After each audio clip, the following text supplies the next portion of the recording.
ప్రత్యేకించి ఈ రోజున వర్గీకరణకు సంబంధించి దీనికి మనస్ఫూర్తిగా ఈ స్థాయి దాకా వచ్చింది అంటే ఒకళ్ళు మందకృష్ణ మాదిక్ గారు అయితే దాన్ని ముందుకు తీసుకెళ్లిన వ్యక్తి శ్రీ నారా చంద్రబాబు నాయుడు గారు అధ్యక్షుడు. అలాంటి ఆత్మగౌరవ పోరాటాన్ని ముందుకు తీసుకెళ్లి దాన్ని ఆంధ్రప్రదేశ్ ఉమ్మడి రాష్ట్రంలో ప్రవేశపెట్టిన ఘనత, దాన్ని ముందుకు తీసుకెళ్లిన ఘనత శ్రీ నారా చంద్రబాబు నాయుడు గారికి మన గౌరవ ముఖ్యమంత్రి గారు దక్కుతుంది అధ్యక్ష. ఈ రోజున దేశ స్థాయిలో దీన్ని ముందుకు తీసుకెళ్లగలుగుతున్నాం అంటే ప్రధానమంత్రి గారి దృష్టిలో పడిందంటే దానికి నాంది ఆంధ్రప్రదేశ్ నుంచే పడింది అధ్యక్ష. ఇలాగ అనేక విభిన్నంగా ఒక్కొక్క చోట ఉన్న ఈ డామినెన్స్ కావచ్చు, లేదంటే ఎక్కువ శాతం తీసుకోవడం కావచ్చు, ఇట్స్ అ బ్యాలెన్సింగ్ యాక్ట్ అధ్యక్ష.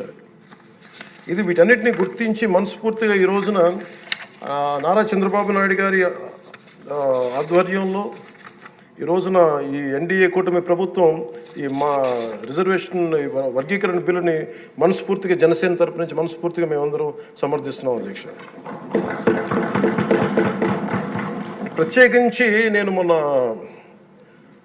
రాజీవ్ రంజన్ మిశ్రా గారితో మాట్లాడుతూ ఉంటే 100 నుంచి 10,000 లోపు ఉన్న దాదాపు 59 ఉపకులాలు, మా దళిత కులాలు, ఇవన్నీ మాలమాదిగా దళిత ఉపకులాలతో సహా 59 ఎక్కువ సంఖ్యాబలం ఉన్నాయి. దీన్ని ఎలా చేస్తారంటే 100 లోపు నుంచి 10,000 లోపు ఉండే 46 కులాలు అధ్యక్ష.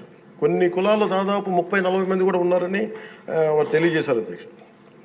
అలాగే ఈ సైంటిఫికలీ ఎనలైజ్డ్ ఎంపిరికల్ డేటాని 4 నెలల వ్యవధిలో గౌరవ ముఖ్యమంత్రి గారు బాధ్యత తీసుకొని మంత్రివర్గంతో ఒక కమిటీని ఏర్పాటు చేసి వన్ మ్యాన్ కమిషన్ గారు శ్రీ రాజీవ్ రంజన్ మిశ్రా గారి ఆధ్వర్యంలో నవంబర్లో మొదలై మార్చి 4 నెలల వ్యవధిలో దీన్ని డేటానంతా సైంటిఫిక్గా అనలైజ్ చేసి ఎంపిరికల్ డేటాని విద్యా, సామాజిక, ఆర్థిక, రాజకీయ, అంతర్గత వెనుకబాటుతనాన్ని వారు మూడుగా విభజించిన విధానం చాలా అద్భుతంగా ఉంది అధ్యక్ష.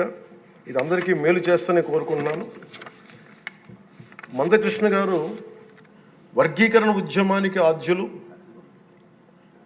మందకృష్ణ గారు వర్గీకరణ ఉద్యమానికి ఆద్యుడు, వర్గీకరణ సాధన పోరాట సమితి యోధుడు అధ్యక్ష మందకృష్ణ గారు. నారా చంద్రబాబు గారు సైబరాబాద్ సృష్టికర్తే కాదు, వర్గీకరణ రూపకర్త కూడా వారు. శ్రీ మోదీ గారు నయా భారత్ నిర్మాతే కాదు, వర్గీకరణ ఫలప్రదాత కూడా. అందుకని మనస్ఫూర్తిగా ఈ వర్గీకరణ బిల్లుని ముందుకు తీసుకెళ్ళి దీనిని ఆంధ్రప్రదేశ్ అసెంబ్లీలో ఈరోజు ప్రవేశపెట్టినందుకు మనస్ఫూర్తిగా ముఖ్యమంత్రి గారికి, అందరికీ, మంత్రివర్గానికి, సభ్యులందరికీ మనస్ఫూర్తిగా ధన్యవాదాలు తెలుపుకుంటూ స్పీకర్ గారికి నా హృదయపూర్వక ధన్యవాదాలు తెలియజేస్తున్నాను అధ్యక్ష.